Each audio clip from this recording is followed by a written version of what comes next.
just ask you that we'll go right into it. You guys aren't on the panel tomorrow, and we'll dive deeper into the Celtics series. We have John Corrales from Locked On Celtics coming on, and Jason will be back in. We'll do more of the Celtics deep dive, but real quick before we move on to Browns and Guardians. All the pressure was on the Cavs against Orlando. Mm-hmm. Now the Cavs are going to play with no pressure. They are the underdogs. They're playing with house money. It's a team they've matched up relatively well with over the last 2 seasons. They beat them twice in overtime last year. They split the season series 2-1. They lost 2. They won 1 game. So it wasn't a split, but that's how the season series went this year. Their win was by a point. And it was the Dean Wade crazy fourth quarter game. Great. They were down huge. Down 20 in the fourth, and then Dean Wade went on a 22-point explosion. We ain't seen him So how do you guys feel about this series big picture? Do the Cavs have a fighting chance? Should they be – they're minus 1,600 underdogs on FanDuel to win the series. Ooh. Is that way off? But real quick for the next 10 minutes before we move on, what's your overall feelings on the Cavs taking on the top-seeded Celtics in the second round of the Eastern Conference Playoffs? I think the Celtics end up winning this series in 6, but I do think that this series it has the opportunity to be very tough and competitive, and the Cavs, possibly can shock the world if they just handle their own business. Hold on, Flex. Drop a bomb on that. You said what? Drop a bomb on that. You said go ahead and say that again. What you got? I said I think the Celtics can win. Is going to win this series in 6. Let's be realistic here. Okay. But I think that the Cavs can. You shot? You thought my hometown bias is going to creep in. You thought my hometown bias is about to creep. Is this really Earl over here? I think that the Cavaliers have an opportunity to make some noise and possibly shock them. For as good as Boston is, I think Boston can get got. I think if they're not hitting their 3-point shots and if they're not rebounding the basketball, then they're not this great Boston Celtics team that everybody think that they are.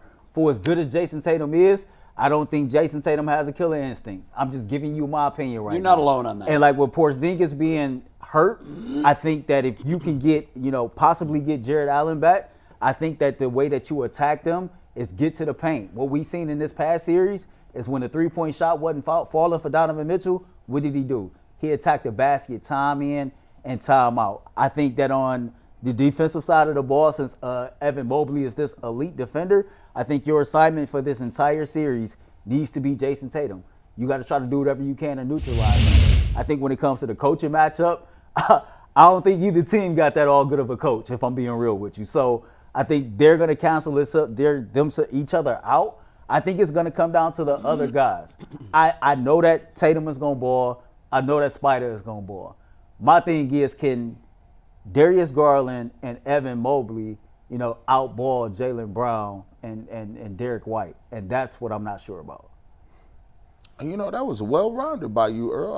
I'm quite surprised that was really level-headed and everything, man, But I'm going to take I'm going to be honest with you. I got my Cavs gear on, and I've been drinking Kool-Aid. And hell no, I ain't going the route you thought I was going. You thought I was going to jump off the building with no parachute on?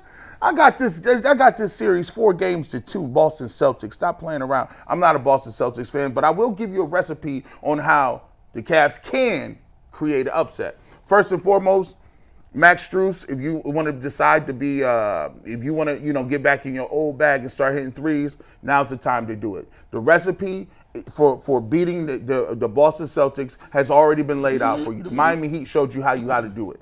You got to hit threes, more threes, and more threes. And then if they foul you getting under the basket, you got to hit your free throws, right? You got to make sure that you can get your guys off, like Sam Merrill, George Niang. If you want to hit a couple threes, come on back in. Wait, is he still on the milk? He's still on the milk carton. He's still on the milk carton. But what you will need is you're going to need 3-point shooting. I would say play Morris. This might not be around for Morris, right? Because here's one or two things about this. You got to have some stretch ability. You got to be able to hit a lot of threes. And if Morris is not hitting those, we like your defense, but we already got another guy, Isaac Okoro, who ain't hitting no threes. So we can't have a bunch of these dudes. Darius Garland has to be over 20 points. And Spider Mitchell, in big moments, has to go shot for shot with Jason Tatum. Also, if the Boston Celtics don't shoot the ball well from the 3-point arc, you can get them in a position where now the game don't get out of hand. Drew Holiday is a great defender on ball. Darius Garland, you're going to have to knock down your shots. But the key to recipe is if you can win game one. Game one is a game that you can steal. Boston ain't played in weeks. You came off a hard-fought battle. They're not going to be as physical as Orlando, and you're going to have more space than you're used to, right? So now that carries over, and now we got Evan Mobley. He has to do his thing against Al Horford down low. Derek White, you can't let him have 30. And if you win game one, and you can get game one, and you can get your 2 at home, which is a tough task, Jay. Now we got a series, but I got the Celtics on paper 4-2. Mike, I got a question. Shoot. He said Evan Mobley draws Al Horford. I said Evan Mobley should draw Jason Tatum. I mean, who are you going to put on Horford then? A 6'3"? Yeah, guy? that's the dilemma.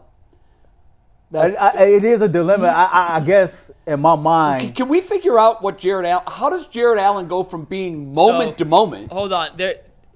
Fill me in. There's Thank you. the Thank Cavs you. have done Jared Allen a huge disservice. Huge disservice. In the When he way- was not on the floor to start Game 7, I immediately went to what the Browns and kind of to some extent Deshaun Watson did before the Ravens game.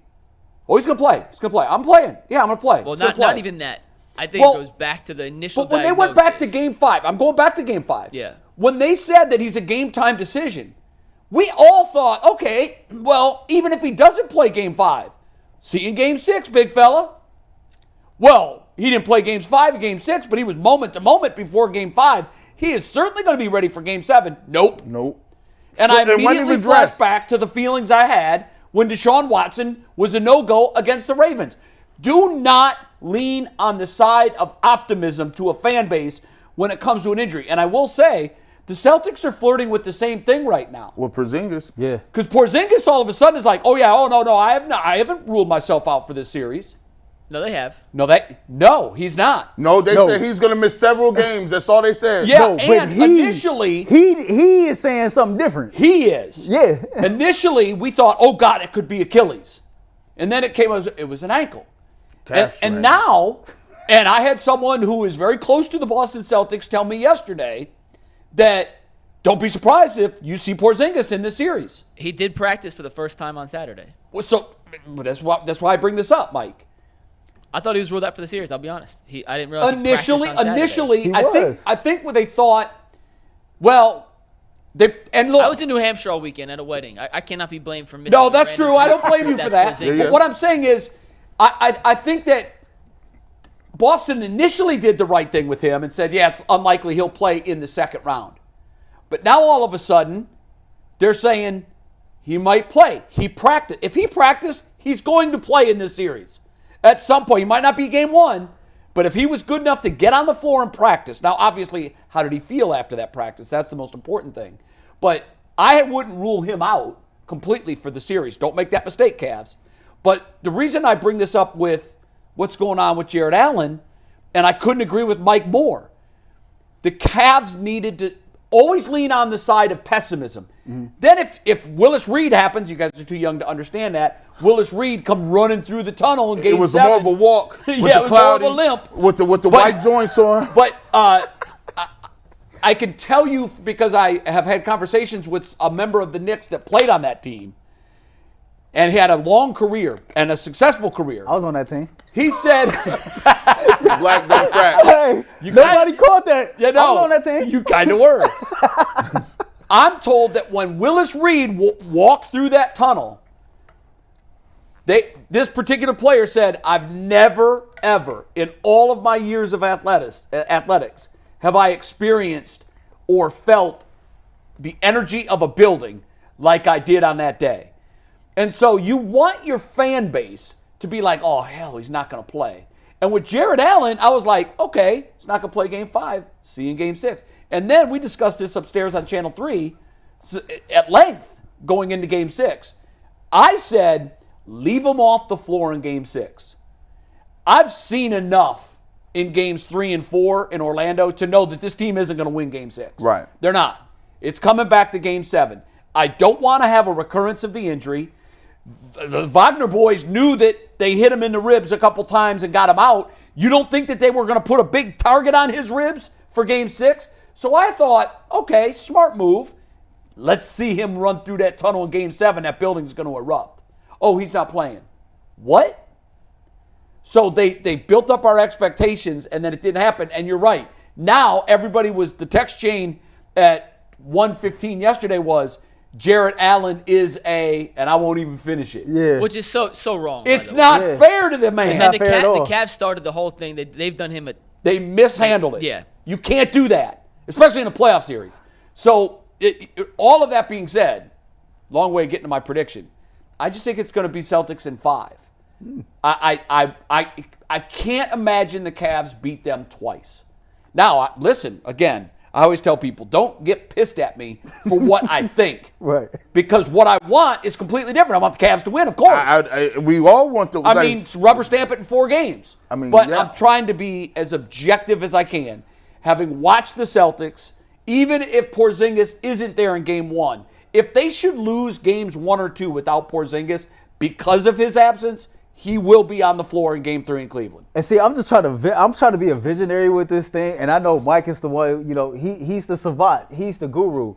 And see, he says, okay, well, who are you going to put on Al Horford? And that would be my question. My thing is, man, let Marcus Morris and Tristan Thompson waste their fouls on him. Bill? Put my best defender on their best What do you think player. of that, Mike? They gave some big moments in this past series. Mike, am I it just tripping and depends on thinking who that? they want to start. I mean, they started Okoro in game 6 and 7.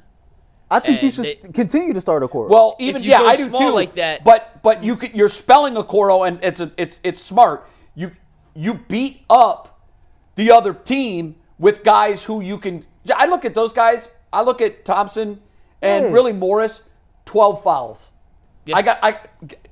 You guys beat the hell out of the Celtics. I just can't see myself. You've got 12 fouls to do it. I can't see myself wasting Evan Mobley on him, and I know like Jason Tatum is capable of 30. Isn't it, Mike? Isn't it this? Well, we're going to let the superstar get his, but we're not going to let the supporting cast beat us. That's what I said against Orlando. The supporting cast is too good against Boston. So I know. That's the poison. What I think they may do, and this totally depends on the starting lineup. If they go 2 bigs, whether it's Morris, Thompson, or Allen comes back, Mobley will be on Tatum. Okay. I What think they may do if they start Isaac at the 4, or the de facto 4, whatever, Mobley's your 5, they may put Mobley, and it's an issue because Horford could shoot. He's not a great shooter. You probably have to live with those shots. But they may put Isaac on Tatum and have Mobley kind of be the help guy and just muck everything up in the paint. If you drive, kind of like the third quarter against Orlando yesterday. yeah, because you're helping off. It was ugly for Orlando. It's exactly what Milwaukee. It's a defensive strategy Milwaukee does, where they put Giannis as the free safety. And if you want to drive, well, okay, your big's going to be taken out by Brook Lopez, but you have Giannis Antetokounmpo flying out of nowhere to block shots, right? Which I always like that strategy. The difference is Horford can't shoot, and you have to live with some open Horford threes if that's a defensive strategy you want to go with. But I think I'd much rather have Al Horford beat us from 3. I agree. Then have Tatum and Brown and White and Drew Holiday and the other guards they can bring in have a constant funnel to the rim. And last thing, if you put Mobley on Tatum, Earl, you got no shot protection at all. because you can't help off Tatum.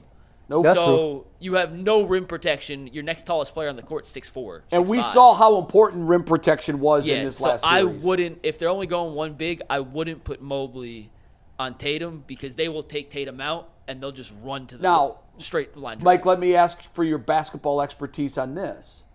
What will the Cavs do? Because I agree with you. I do think that's what they should do. I think, and think's a key word, but I think Morris is going to start. Really? Yeah, I do actually. He gave some quality minutes. He did in Game 5. He gave you nothing in 6 no, and 7. No, but I'm saying at times in the series, you could look at it and say, okay, I see why they went out and got him. Yeah, absolutely, absolutely. I think his role would be even more important in a Celtics series than it was against the Magic. Yeah, I just think the way it matches up with how big the wings are for Boston.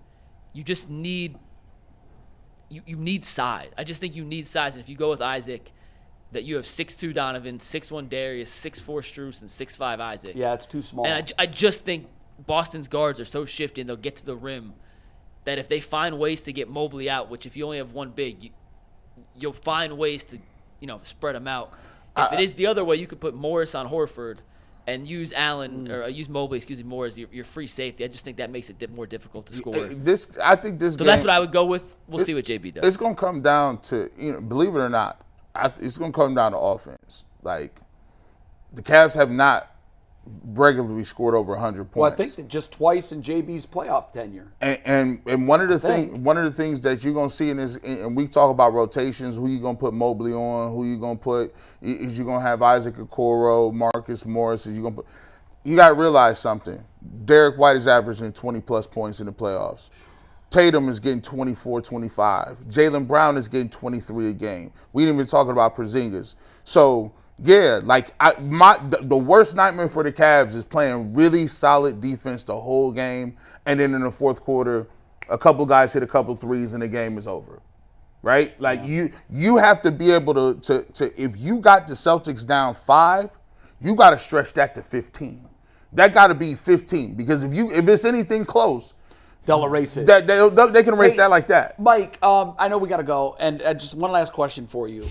In my mind, anecdotally, teams that get stretched to 7, that have to go on the road for a game 1, get boat raced. In my mind, It goes both ways because Boston hasn't played it'll be almost a week. It's the rest versus rust. No, I know, but in this case, the reason I say that is because the way the Cavs series played out, hard fought. Game 6 took a lot out of them. We don't Game got no 7 legs. took a lot out of them, and the emotion. I mean, imagine the emotion of playing in that final 3 minutes of Game 7 and the opening tip in Boston. Like, it's kind of like, and we're seeing it right now with the Rangers and the Diamondbacks. Not so much the Rangers, but it's the post-World Series hangover is a real thing. You come into the next season, and because the last meaningful baseball you played was the most meaningful baseball you'll ever play in your life, try getting up for game 1, inning 1 in April the next year. I'll say this. It's tough. And then we'll move on. And I told this to Earl this morning. I actually like the Cavs' chances earlier in this series better than I do late because there's only one day off between each game in the series. I know. And Donovan's playing on one leg. Yep. And I'm telling you, and Earl was there yesterday. If you guys were at the game, I'm not sure how much it shows up. It showed on TV. He's limping around, and that's what makes what he's done the last 2 games that much more special. Yeah. Because he's doing it on one leg. With so little time between each game, I don't know, and he's proven me wrong already. I didn't think he'd be able to do it in Game 7 after he did it in Game 6 with such a quick turnaround. How many more of these kind of performances does he have left? Every other day? Like, so, at some point, I think your best chance is to get him early. Okay, so I actually like the Cavs in Game 1 more than I do, theoretically speaking, into Game 5 on the road. Okay. Just because they're playing hot. Darius made the last shot. Hopefully that carries over. Sure. It didn't from Games 2 to 3 and 4, so I'm not saying it will, but I do think as the series goes on, it's tough going from a 7-game series to every other night against the juggernaut like the Celtics. But the Cavs are moving on. One second. We got playoff basketball heading into middle of May. 1 second, and then we'll really move on. I'm not joking every time I say this. Like, Mike is the best basketball mind in the city. My man is a savant. And, like, when you compare him and Jason Lloyd, UCSS has the best, like, Cavs coverage, best Cavs analyst in the city right now. Bro, keep doing your thing, man. Yes, I'll second that. Keep doing your thing. I appreciate that. Great job, Mike. Yes, sir. All right, let's talk a little Browns here, guys.